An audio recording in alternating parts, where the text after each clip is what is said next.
बात है बहुत साल पहले की। एक गांव में एक लड़की रहती थी रजनी, और उसने एक लड़के रोहित से बहुत सारे पैसे उधार लिए थे, करीबन 1 करोड़ रुपए, क्योंकि उसने अपने पिता का इलाज करवाना था। पर इलाज के बावजूद उसके पिता नहीं बच पाए, तो उस लड़की ने उसको पैसे नहीं मोड़े क्योंकि वो बहुत ज़्यादा गरीब थी। तो उस लड़के ने उसको मार डाला, कहते तुमने मेरे पैसे नहीं दिए, अब तुम्हारी जान लूँगा मैं। फिर एक बार दिवाली की बात थी, एक लड़की अपने गांव वापस आई अपने भाई से मिलने, पर उसको पता नहीं था कि 7 बजे के बाद बाहर नहीं जाना होता है, क्योंकि 7 बजे के बाद रजनी की आत्मा चुड़ैल बनकर पूरे गांव में घूम रही होती है।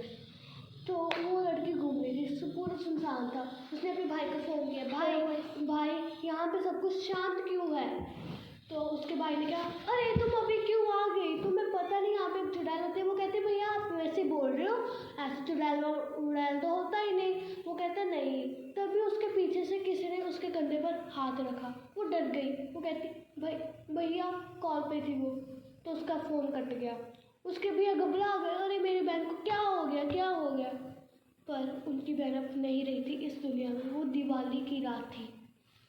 उसका भाई उसको ढूंढता रहा। उसने गांव वालों को इकट्ठा किया, कहते इस चुड़ैल को हमने ख़त्म करना होगा, गलती किसी और की थी और भुगत हम रहे हैं, क्यों ऐसा क्यों? उस गांव का नाम था रत्ना का श्राप।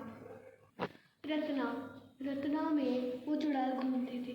वो ढूंढने लगे, सभी ने मशाल उठा ली और उस चुड़ैल की गुफा तक चले गए। वहाँ पे चुड़ैल ने उसकी लड़के की बहन को पूरा मार दिया था। उसका दिल निकाल कर वह नोच कर खा रही थी। और उसने कहा, गाँव वालों अब तुम यहाँ पे आ गई, ये तुम्हारी सबसे बड़ी गलती थी, अब मैं तुम्हें नहीं छोड़ूंगी।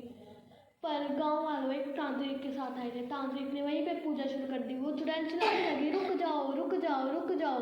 पर वो नहीं माने तांत्रिक। तो वहाँ पे पूजा होती रही और वो चुड़ैल उसको आग लगी। उस चुड़ैल के ऊपर गंगा जल डाल दिया और उससे पूछा तुम्हारे साथ क्या हुआ? उसने बताया एक रोहित नाम का लड़का था, उससे मैंने 1 करोड़ रुपये उधार लिए, मैंने पैसे लिए थे उस रोहित से, पर रोहित ने मुझे पैसों के लिए मार डाला, क्योंकि मैंने उसके पैसे नहीं मोड़े थे और मेरे पिता भी मर गए उसकी वजह से, क्योंकि उसने मुझे मार डाला और मेरे पिता ये सह नहीं पाए। तो मैं इस गाँव को मारी क्योंकि रोहित यहीं कहीं पे रहता है। जिस दिन वो मुझे मिल गया मैं उसको मार डालूंगी और उसे छोड़ूंगी नहीं। गाँव वाले कहते कोई बात नहीं, हम तुम्हारा बदला लेंगे। तो सभी सरपंच के पास गए। सरपंच ने फैसला किया और रोहित को ढूंढ निकाल कर उसे सारे गाँव के सामने फांसी पर चढ़ा दिया। तो उस चुड़ैल की आत्मा यानी रजनी की आत्मा को शांति मिल गई। तो ये थी मेरी कहानी। अगर आपको अच्छी लगी तो लाइक सब्सक्राइब शेयर करना। के लिए नहीं